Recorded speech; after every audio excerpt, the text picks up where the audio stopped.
देखिए दोस्तों, आज की ये जो वीडियो है वो आपके लिए बहुत ही ज़्यादा इम्पॉर्टेंट है। प्लीज़ इस वीडियो को पूरा देखना, बहुत ही ज़्यादा इम्पॉर्टेंट वीडियो है। ना केवल आपको यहाँ पर इम्पॉर्टेंट क्वेश्चंस बताए जाएंगे, साथ में कई दूसरी भी बातें होंगी जो कि आपके लिए बहुत ज़्यादा यूज़फुल है और आपको पता होनी चाहिए। अगर आपके पास इंडियन गवर्नमेंट एंड पॉलिटिक्स का सब्जेक्ट है तो मैं आपसे रिक्वेस्ट करूँगा कि प्लीज़ वीडियो को पूरा देखना, सारी बातें आपके लिए इम्पॉर्टेंट होंगी। तो यहाँ पे हम दो बातें करेंगे मेनली। एक बात तो करेंगे कि इंपॉर्टेंट क्वेश्चन कौन कौन से हो सकते हैं, साथ में हम मेनली बात करेंगे कि आप किस तरह से अपना जो पेपर है वो अच्छे से कर सकते हैं। ठीक है, अगर इंपॉर्टेंट क्वेश्चंस आपको लगे कि एग्जैक्ट अगर नहीं भी आता तब भी आपका जो एग्ज़ाम है वो पूरा होगा अच्छे से। तो जो भी तरीके हैं, जो भी मेन बातें हैं वो आज की इस वीडियो में की जाएंगी, बस आप वीडियो को पूरा देखिए। दोस्तों यहाँ पे कुछ क्वेश्चन हैं, जैसे कि यहाँ पे आप देख सकते हैं क्वेश्चन, लेकिन हम क्वेश्चंस को देखने के से पहले कुछ इंपॉर्टेंट बातें हैं मैं उसको बता देता हूँ, उसके बाद आपको मैं ये क्वेश्चंस समझाऊंगा या इसको बताऊंगा। देखिए दोस्तों, यहाँ पे मैं आपको एक रिकमेंडेशन देना चाहता हूँ कि पहले आप अपने सिलेबस को देख लें और सिलेबस के अकॉर्डिंग आप पहले अपनी तैयारी कीजिए। देखिए, इंपॉर्टेंट क्वेश्चन ना बहुत आपको मिल जाएंगे, लेकिन जब हम बात कर रहे हैं इंडियन गवर्नमेंट एंड पॉलिटिक्स के सब्जेक्ट की, तो फिलहाल सिर्फ इसी के सब्जेक्ट के रिगार्डिंग अगर मैं बात करूं पर्सनली, तो इसके लिए एग्जैक्ट इंपॉर्टेंट क्वेश्चन दे पाना मुश्किल है। अभी मैं दिखा दूंगा आपको इंपॉर्टेंट क्वेश्चन, लेकिन वो एग्जैक्ट इतने इंपॉर्टेंट नहीं होंगे कि वही वही आएंगे। जैसे कि हर बार क्या होता है ना, कई सारे सब्जेक्ट होते हैं, लाइक आपका इंडिया फॉरेन पॉलिसी का एक सब्जेक्ट है, तो उसके लिए जो मतलब क्वेश्चन पेपर्स हैं वो अवेलेबल हैं, वो प्रीवियस ईयर के जो क्वेश्चन पेपर्स हैं वो अवेलेबल हैं, और हम काफ़ी अच्छे से आइडिया लगा सकते हैं वहाँ पर कि किस तरह का आपका एग्जाम में क्वेश्चन आ सकते हैं या आएंगे। वहाँ पे पॉसिबिलिटीज़ ज़्यादा हैं, वहाँ पे हम जो इंपॉर्टेंट क्वेश्चन मैं आपको जो दिखाऊंगा वो आने की पॉसिबिलिटीज़ ज़्यादा होंगी। लेकिन इंडियन गवर्नमेंट एंड पॉलिटिक्स का जो सिलेबस है वो, हालांकि ये सब्जेक्ट पहले भी था लेकिन इसका सिलेबस पूरी तरह बदला हुआ है, तो इसके लिए एग्जैक्ट क्वेश्चन बताना थोड़ा डिफिकल्ट होगा। इसलिए हमें ऐसा काम करना है जो सॉलिड हो, जो हमारे लिए काम आए। ठीक है, इंपॉर्टेंट क्वेश्चन आपको मैं दिखा दूंगा, लेकिन जो मेन चीज़ आपको करनी है अभी आप उसको सुनिए। देखिए, आपको क्या करना है, जैसे कि आपके यहाँ पे 9 यूनिट हैं, ठीक है, 9 यूनिट है, 9 में से 8 पर तो आपको सारी की सारी वीडियोस मेरे चैनल पे मिल ही जाएंगी। तो आप चाहें तो 8 यूनिट से भी काम चला सकते हैं, 8 से भी पूरा काम चल जाएगा आपका, आपको कोई दिक्कत नहीं होगी। अब यहाँ पे बात को समझिए। नॉर्मली आपकी 9 यूनिट है और हर एक यूनिट से एक क्वेश्चन आपके एग्जाम में आएगा ही आएगा, और नॉर्मली आपको 4 या 5 क्वेश्चन करने होते हैं। ठीक है, कई बार आपको 5 क्वेश्चन भी दे दिए जाते हैं करने के लिए, आप एक बार पढ़ लेना उसका जो इंस्ट्रक्शन होता है। अब यहाँ पे बात को समझिए। देखिए, आपने अगर यूनिट 1 अच्छे से पढ़ ली तो जाहिर सी बात है एक क्वेश्चन यूनिट 1 से आएगा ही आएगा। तो मैं बस यही रिकमेंड करूंगा कि एक एक करके आपको सारी चीज़ें कवर करनी है। पहले यूनिट 1 अच्छे से पढ़ लो, यूनिट 1 अच्छे से पढ़ लिया तो कहीं ना कहीं से क्वेश्चन आना तय है, और यही कहूँगा कि पूरी तरह पढ़ना है इसको, जो भी मैंने बातें सारी बताई हैं वो सारी बातें आप पढ़ना। कई बार आप सोचोगे कि वीडियो बड़ी है, तो बड़ी वीडियो आपके लिए ज़्यादा यूज़फुल है, कम से कम वो आपको सारी बातें बता तो देगी। एग्जाम में जब आप बैठेंगे तो कुछ बातें अगर आप भूल भी जाएंगे तब भी आपको इतना याद रहेगा कि आप लिख पाएंगे। तो आपने मान लो पहली यूनिट कर ली, आपने 2 यूनिट कर ली, तो 2 यूनिट करने का मतलब है कि आपके 2 क्वेश्चन होने के चांसेस ज़्यादा हैं। ठीक है, 3 यूनिट, जो तीसरी यूनिट है, तीसरी यूनिट आप कर लो, ये तीनों चैप्टर्स आपको करने ही पड़ेंगे, तो तीनों आप चैप्टर आप पढ़ लो, तो मतलब ये है कि एक तीसरा क्वेश्चन भी आप कर सकते हैं। ठीक है, अब चौथी यूनिट अगर आप कर लोगे तो ऑप्शन ये है आपके पास कि आप 4 क्वेश्चन ऐसे आएंगे आपके एग्जाम में जो आप कर पाएंगे, जो आपको लगेगा कि हाँ मैंने पढ़ा है। ठीक है, आप 5 यूनिट कर लोगे, 5वीं यूनिट, तो आपके 5 क्वेश्चन तैयार हो जाएंगे। अब यहाँ पे आपने 6 कर लिया, 7 कर लिया और 8 कर लिया, तो इस तरह आपके नॉर्मली 8 या 7 क्वेश्चन तैयार हो गए। अब यहाँ पे देखिए सिलेबस बहुत बड़ा है, नहीं तो हकीकत में सिलेबस इतना बड़ा नहीं होता, नॉर्मली थोड़ा कम सिलेबस होता है, तब भी बच्चे मतलब 4 क्वेश्चन कर लेते हैं, लेकिन सिलेबस इतना बड़ा है कि आप इतना सारा पढ़ेंगे तब जाके आपके 8 क्वेश्चन होंगे। तो ये तो आपको हार्डवर्क करना ही पड़ेगा, हालांकि इतनी चीज़ें हार्ड है नहीं, मैंने वीडियोज़ वगैरह बनाई तो आपके लिए ईजी है। अब यहाँ पर आप ध्यान से बात को समझिए। देखिए दोस्तों, अब कहने का मतलब है अगर आपने 8 यूनिट कर ली अच्छे से प्रिपेयर, तब आपका जो पेपर है वो 100% अच्छा ही जाएगा, बिल्कुल 100% आप अच्छे करके ही आएंगे। मेरा कहने का मतलब ये है, अगर आप 8 यूनिट अगर पढ़कर जाएंगे तो एग्ज़ाम में 7 क्वेश्चन ऐसे आएंगे जो आपको लगेगा कि हाँ आपने पढ़ा है, लेकिन 7 में से 3 क्वेश्चन ऐसे होंगे जो आपको लगेगा कि मैंने पढ़ा तो है लेकिन मैं इसका आंसर पूरी तरह नहीं दे पाऊंगा। तो ऐसे में बचे आपके 4 या 5 क्वेश्चन, मान लो 2 क्वेश्चन आपको नहीं आ रहे तो 4 या 5 क्वेश्चन आपके बचे। तो ऐसे में 4 या 5 क्वेश्चन आपके कम से कम ऐसे होंगे जिसको आप पूरी तरह कर पाओगे। मेरी बात को आई होप आप समझ रहे हो। देखिए, एग्ज़ाम में आप पूरी तैयारी करके जाओ, पूरी तैयारी कर पूरी तैयारी का मतलब यहाँ पर ये है, मेरे अकॉर्डिंग मैं जो तैयारी करवा रहा हूँ आपको, तो उसमें मेरे हिसाब से तो मैंने आपको जो आपका यूनिट 9 है उसको मैंने छुड़वा दिया मेरे अकॉर्डिंग। हालांकि आप करना चाहो तो आप कर सकते हो, लेकिन मैं जो बच्चों को तैयारी करवा रहा हूँ उसमें मैंने आपको ये यूनिट तो छुड़वा ही दिए, मतलब मैंने कराया ही नहीं है इसको। और बची अब 8 यूनिट, ठीक है, 8 यूनिट बची हैं। और एग्जाम में आएंगे कितने क्वेश्चन, लगभग 8 क्वेश्चन ही एग्जाम में आते हैं। और एक क्वेश्चन जाहिर सी बात है इस यूनिट से भी एक क्वेश्चन आना तय है भाई। तो इस हिसाब से देखा जाए तो एग्जाम में 7 ही क्वेश्चन ऐसे होंगे जो 8 यूनिट से आएंगे। 8 यूनिट अगर आप पढ़ लेंगे तो 7 क्वेश्चन आपके एग्जाम में ऐसे होंगे जो इस 8 यूनिट से आएंगे।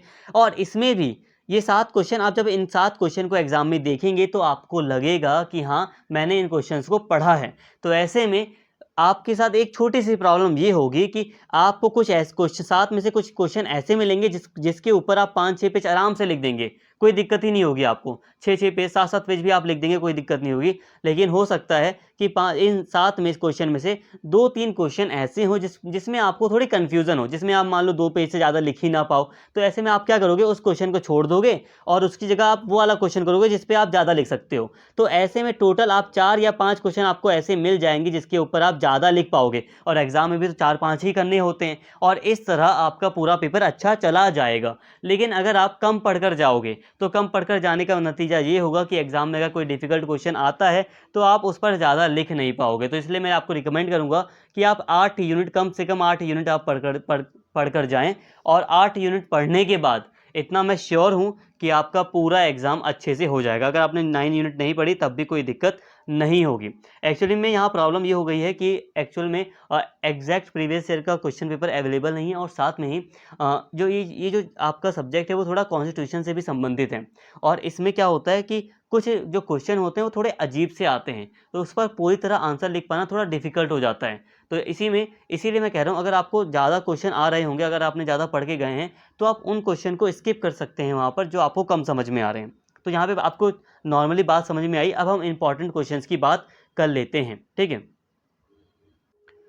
देखिए दोस्तों, यहाँ पे नॉर्मली अभी आप देखिए, पहला जो क्वेश्चन है वो कह रहा है आपसे कि भारतीय संविधान की मूलभूत विशेषताओं का वर्णन कीजिए। जो फीचर्स हैं आपको नॉर्मली ये बताना है।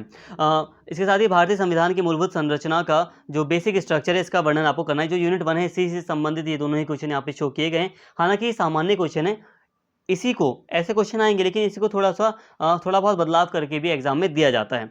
सामान्य क्वेश्चन है ये, जैसे कि यहाँ पे आप देखिए, मौलिक अधिकार राजनीतिक है और राजनीति निर्देशक सिद्धांत आर्थिक और सामाजिक है, प्रकृति से आलोचनात्मक विश्लेषण कीजिए। तो ये थोड़ा सा आपको लगेगा डिफिकल्ट है, लेकिन यहाँ पे ध्यान दीजिए, आपको मौलिक अधिकार भी लिखना है, नीति निर्देशक सिद्धांतों को भी एक्सप्लेन करना है अच्छे से। इसके साथ ही भारत में राज्यों के संघीय पुनर्गठन के विभिन्न चरणों की व्याख्या कीजिए। ये पहले एक ये जो रीऑर्गेनाइजेशन जो भारत में हुआ था स्टेट्स का, इससे संबंधित एक क्वेश्चन एग्जाम में भी आया है, तो ये मैंने यहाँ पर ऐड किया है, तो इंपॉर्टेंट है, आप इसे देख सकते हैं। आपकी यूनिट 2 से संबंधित है ये। इसमें आपको जो भी बातें पढ़ाई गई हैं यूनिट 2 में, आप वो सारी ऐड कर सकते हैं अपने अकॉर्डिंग, थोड़ा बहुत बदलाव करके। इसके साथ ही प्रधानमंत्री से एक क्वेश्चन आया। अब ये देखिए थोड़ा सा, प्रधानमंत्री भारतीय लोकतंत्र का मुख्य स्तंभ है, इस कथन के आलोक में हाल के दिनों में प्रधानमंत्री की शक्तियों का व्याख्यान कीजिए। अब क्वेश्चन थोड़ा सा ट्रिकी करके आ गया है, लेकिन मुख्य रूप से आपको यहाँ पे यही लिखना है, प्रधानमंत्री क्या है, उसकी क्या शक्तियाँ हैं, ये सारी ही बातें लिखनी है मुख्य रूप से। अभी एंड तक देखना वीडियो को, और भी बातें मैं बताऊंगा, प्लीज़ एंड तक देखना वीडियो को। इसके साथ ही एक यहाँ पे सुप्रीम कोर्ट या उच्च न्यायालय से संबंधित क्वेश्चन है। यहाँ पे ये जुडिशरी से संबंधित क्वेश्चन आया, न्यायपालिका से संबंधित क्वेश्चन है।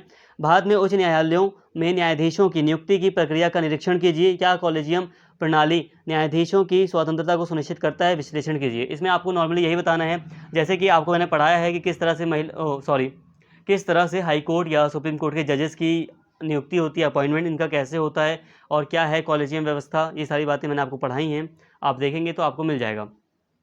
इसके साथ ही पंथ निरपेक्षता को परिभाषित कीजिए। भारत में पंथ निरपेक्षता का समालोचनात्मक विश्लेषण कीजिए। धर्मनिरपेक्षता का क्या तात्पर्य है, धर्मनिरपेक्षता के पालन में भारतीय राज्य की भूमिका का आलोचनात्मक परीक्षण कीजिए। देखिए दोस्तों, दोनों ही क्वेश्चन एक ही हैं। समालोचनात्मक लिखा है यहाँ पे लिखा है आलोचनात्मक, दोनों का अर्थ एक ही होता है। आलोचनात्मक, समालोचनात्मक, दोनों का अर्थ एक ही होता है। और आलोचनात्मक के ऊपर मैंने एक वीडियो भी बनाई है कि इसका क्या अर्थ होता है। इसका मतलब होता है जो भी बातें आपको पता है सही गलत रूप में सारी आप एक्सप्लेन कीजिए। तो धर्मनिरपेक्षता से संबंधित एक क्वेश्चन है, अगर आप वीडियो देख लेंगे धर्मनिरपेक्षता वाली, तो काफ़ी हद तक आप इसको करने में सक्षम हो जाएंगे। इसके साथ ही एक दलीय प्रभुता व्यवस्था से प्रतिस्पर्धात्मक दलीय व्यवस्था में बदलाव के विश्लेषण, विशेष संदर्भ में भारत में दलीय व्यवस्था की विवेचना कीजिए। अब भारत में दलीय व्यवस्था की आपको विवेचना करनी है, किस तरह से कांग्रेस का प्रभुत्व धीरे धीरे कम हुआ, दूसरे राजनीतिक दलों का भी प्रभुत्व बढ़ा है राजनीति में, ये सारी बातें आपको एक्सप्लेन करनी होंगी। भारत की विकास प्रक्रिया के संबंध में राज्य की प्रगति का आलोचनात्मक परीक्षण कीजिए। जैसे कि कल्याणकारी जो राज्य है वो यहाँ पर आप थोड़ा ऐड कर सकते हैं, स्पेशली जो यूनिट 7 है आपकी, जिस तरह से विकास कार्यक्रमों में राज्य ने भूमिका निभाई है, वो बातें भी आप यहाँ पर लिख सकते हैं। इसके साथ ही भारत में महिला और किसान आंदोलन पर एक टिप्पणी की लिखिए। ये वाली जो यूनिट है आपकी सोशल मूवमेंट, ये इंपॉर्टेंट है काफ़ी, इससे डायरेक्ट क्वेश्चन आता है कि किसान आंदोलन को एक्सप्लेन कीजिए या फिर महिला आंदोलन। अगर ऐसा है ना तो अथवा लिखा हो तो दोनों में से एक को ही आपको करना होता है। ठीक है, आई होप आप बात समझ रहे हैं। इसके साथ ही एक शॉर्ट नोट करके आपका लास्ट का एक क्वेश्चन आएगा। यहाँ पे मैंने 12 लिख रखे हैं, लेकिन नॉर्मली 8 क्वेश्चन आपके एग्जाम में आएंगे शॉर्ट नोट में। जैसे कि किसान आंदोलन आ गया या दूसरे तो कोई छोटे छोटे जो टॉपिक्स हैं वो ऐड किए जा सकते हैं। प्रधानमंत्री का भी ऐड किया जा सकता है यहाँ पर कि प्रधानमंत्री दे दिया जाए और आपको उसके बारे में लिखना हो। तो किसान आंदोलन लिखा है तो आपको किसान आंदोलन के बारे में सारी बातें लिखनी है जो आपको पढ़ाई गई हैं।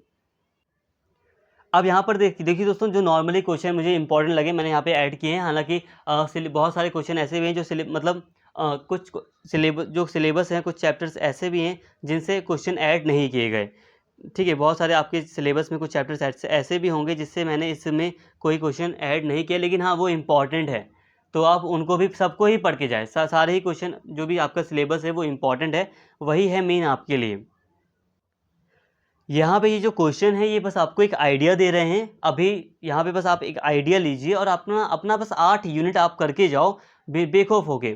आपको सिंपल सा है, आप वीडियोस को देख लीजिए, एक बार देख लो, 2 बार देख लो, अच्छे से वीडियो को देख लो, समझ लो, माइंड में बैठा लो ज़्यादातर चीज़ें, कुछ छोटे छोटे नोट्स बना लो, क्लियर हो जाएगा आपका, बहुत अच्छा एग्जाम जाएगा। ठीक है, बेस्ट जाएगा। तो आई होप आप मेरी बात समझ रहे हैं। उम्मीद करता हूँ आपको वीडियो अच्छी लगी होगी।